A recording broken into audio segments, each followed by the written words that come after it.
Assalamu alaikum wa rahmatullahi wa barakatuh, dear learners. I expect that all of you are fit and fine by the grace of Allah. Alhamdulillah, I'm fine too by His grace. Dear শিক্ষার্থীবৃন্দ, আমি আশা রাখি আপনারা মহান আল্লাহর অশেষ মেহেরবানিতে ভালো আছেন, সুস্থ আছেন। আলহামদুলিল্লাহ, আমি ভালো আছি, dear learners. In order to have been practicing compounding sentences, the rules of compounding sentences, আমরা compounding sentences নিয়ে আলোচনা করছি। অসংখ্য নিয়ম আছে আমরা জানি compounding sentence এ। আমরা relative pronoun-এর নিয়ম আলোচনা করেছি, conjunctions, প্রবাদ বাক্য লিখেছি। আজকে আমরা it is দিয়ে আমরা compounding sentence করব। এখানে আমাদের যে কোনো একটা নাউন ইউজ হতে পারে। আমরা it is, আমরা শুরুতে it is থাকলে relative pronoun-এর পূর্ববর্তী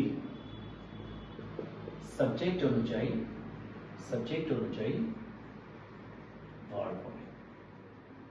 আমরা জানি the subject which is used before the relative pronoun is known as antecedent। আমরা পূর্ববর্তী সাবজেক্টের বলা হয় antecedent। আমরা লিখলাম যে it is I। নিয়ম সেম, প্রেজেন্ট হলে প্রেজেন্ট হবে, পাস্ট হলে পাস্ট হবে। Okay, it is I who am your friend। এবং সাধারণত মনে রাখতে হবে যে যখন কোনো সেন্টেন্সে it is বসে তখন সেটাকে জোর দেওয়া হয়, এমফাসাইজ করা হয়।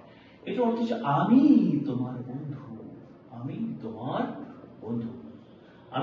I am your friend। আমি তোমার বন্ধু, it is I who am your friend। আমরা লিখলাম যে it is he who is guilty। যেহেতু এখানে he আছে, he এর কারণে is বসলো, I এর কারণে am বসলো, সে ই দোষী।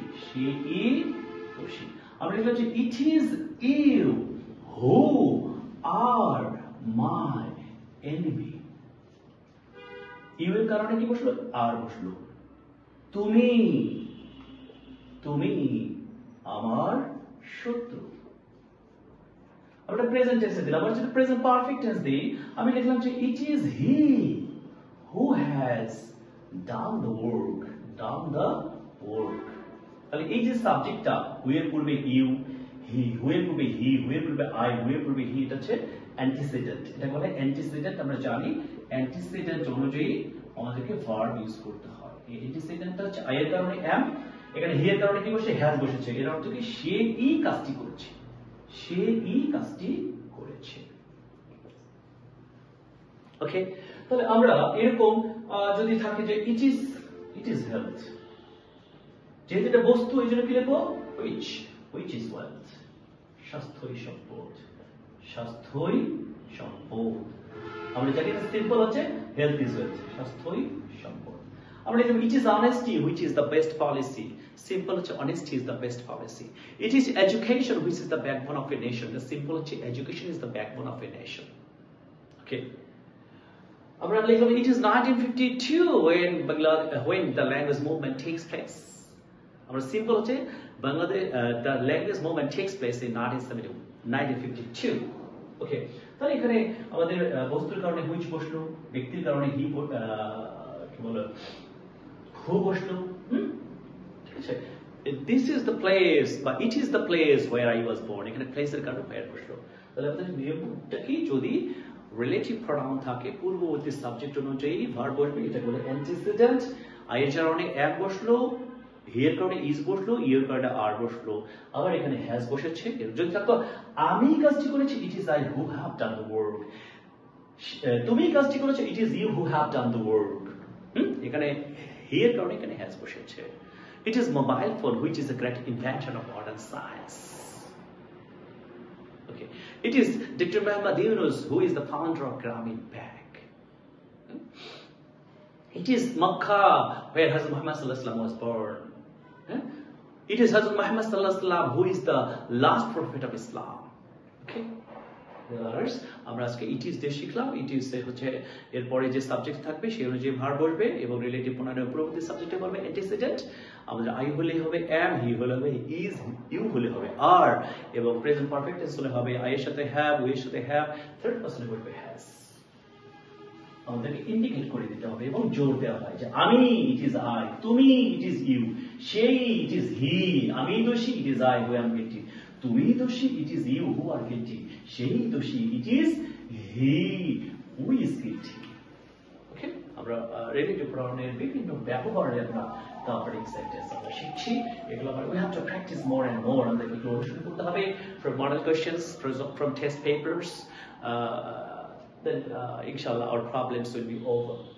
এখন আমরা ফ্রেজ লিখব।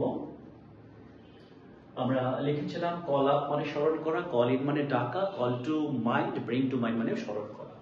আমরা লিখি call in question. Call in question মানে হচ্ছে সন্দেহ করা, মানে প্রশ্ন মানে সন্দেহ করা। যেমন his activity is call in question বা his activity may be call in question, তার কর্মকাণ্ডটা সন্দেহের মতো আর কি, সন্দেহ করা যেতে পারে। কল ইন কোয়েশ্চেন মানে হচ্ছে সন্দেহ করা বা সন্দেহ পোষণ করা বা প্রশ্ন মানে সন্দেহ করা, প্রশ্ন করে আর কি। তারপর call a spade, call a spade a spade, এর অর্থ হচ্ছে সত্য কথা, সত্য কথা সোজাসুজি বলা, সোজাসুজি বলা, সত্য কথা সোজাসুজি বলা। ওকে। আর call names মানে হচ্ছে গালি দেয়া, গালি দেয়া। তাহলে call in question হচ্ছে সন্দেহ করা, call in spade হচ্ছে সত্যি কথা সোজাসুজি বলা, আর call names হচ্ছে গালি দেওয়া। আমরা এই ফ্রেজগুলো বেশি বেশি করে নেবো। আমরা এগুলো অ্যাডমিশন টেস্ট, বিসিএস পরীক্ষা, যে কোনো চাকরির পরীক্ষা এগুলো আসে, বিভিন্ন ফ্রেজ আমাদেরকে জানতে হবে। Phrases are important in a language. আউযু বিল্লাহি মিনাশ শাইতানির রাজীম, বিসমিল্লাহির রহমানির রহিম। আমরা দৈনন্দিন আমল নিয়ে আলোচনা করি, বিভিন্ন বিষয় নিয়ে আলোচনা করি, ইসলামের খুঁটিনাটি বিষয়। আমরা জেনেছি যে এক মুসলমান ভাইয়ের আর এক মুসলমান ভাইয়ের উপরে কিছু হক আছে। এক নম্বর হচ্ছে সালাম দেওয়া, আসসালামু আলাইকুম ওয়া রাহমাতুল্লাহ বললে অবশ্যই আমরা সালামের উত্তর নেব, ওয়া আলাইকুম আসসালাম ওয়া রাহমাতুল্লাহ। এবং কেউ দাওয়াত দিলে আমাদেরকে অবশ্যই দাওয়াতটা গ্রহণ করতে হবে। আর 3 নম্বর হচ্ছে কেউ যদি দোয়া চায়, ওকে, যে ভাই আমার জন্য দোয়া করবেন, অবশ্যই তাকে দোয়া করতে হবে। দোয়া করলে কি করতে হবে? দোয়া চাইলে দোয়া করতে হবে। ও তৃতীয় চতুর্থ নম্বর হচ্ছে কেউ যদি হাঁচি দেয়, আমি হাঁচি দিলাম, বলবো আলহামদুলিল্লাহ, উত্তরে কি বলতে হবে? ইয়ারহামুকাল্লাহ, এবং আমাকে আবার বলতে হবে ইয়াহদিকুমুল্লাহ ইসলাহ বালাকুম। আমি বললাম আলহামদুলিল্লাহ, অর্থ জানতে হবে। আমরা আলহামদুলিল্লাহ অর্থ হচ্ছে যাবতীয় প্রশংসা আল্লাহর জন্য। ইয়ারহামুকাল্লাহ যে বলবে, আমার শোনার পরে, হাসি শোনার পরে যে বলবে ইয়ারহামুকাল্লাহ, এর অর্থ হচ্ছে আল্লাহ আপনাকে অনুগ্রহ করুন বা আল্লাহ আপনাকে রহম করুন। আমি আবার কি বলবো? আমি আলহামদুলিল্লাহ বলেছি, আমি আবার বলতে হবে ইয়াহদিকুমুল্লাহ ওয়া ইসলাহ বালাকুম, এর অর্থ হচ্ছে আল্লাহ আপনাকে হেদায়েত করুন ও আপনার অবস্থা সংশোধন করুন। কত সুন্দর কথা। আলহামদুলিল্লাহ, যাবতীয় প্রশংসা আল্লাহর জন্য, আমি শুকরিয়া আদায় করলাম। আর একজন শুনে কি বলছে? ইয়ারহামুকাল্লাহ, আল্লাহ আপনাকে রহম করুন, অনুগ্রহ করুন। আমাকে আবার আলহামদুলিল্লাহ আমি যে বলবে তাকে বলতে হবে ইয়াহদিকুমুল্লাহ ইসলাহ বালাকুম, আল্লাহ আপনাকে হেদায়েত করুন এবং আপনার অবস্থা সংশোধন করুন। ওকে, আমাদেরকে এই দৈনন্দিন আমলগুলো অবশ্যই মানার চেষ্টা করতে হবে। আল্লাহ আমাদেরকে সকলকে এগুলো মানার তৌফিক দান করুন, আমিন। ওকে ডিয়ার লার্নার্স, আমরা কম্পিটিটিভ স্ট্যাটিস্টিক্স নিয়ে আলোচনা করছি।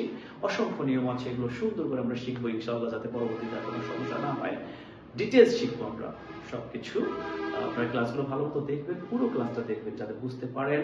আপনারা আমার ফেসবুক পেজ এবং ইউটিউব চ্যানেলটা সাবস্ক্রাইব করবেন, ফেসবুক পেজটা ফলো দিবেন, সোহাগ স্যারস ইংলিশ ক্লাস, এটা সাথে অবশ্যই আপনারা আমাকে দোয়া রাখবেন, আমি যেন আমার ছাত্রছাত্রীদেরকে, শুভাকাঙ্ক্ষীদেরকে কিছু শেখাতে পারি, কিছু বার্তা মেসেজ দিতে পারি। আপনারা আমার জন্য দোয়া করবেন, আমাদের সকলকে সুস্থ জীবন দান করুন। May Allah keep all of us safe and sound. Assalamu alaikum wa rahmatullahi wa barakatuh.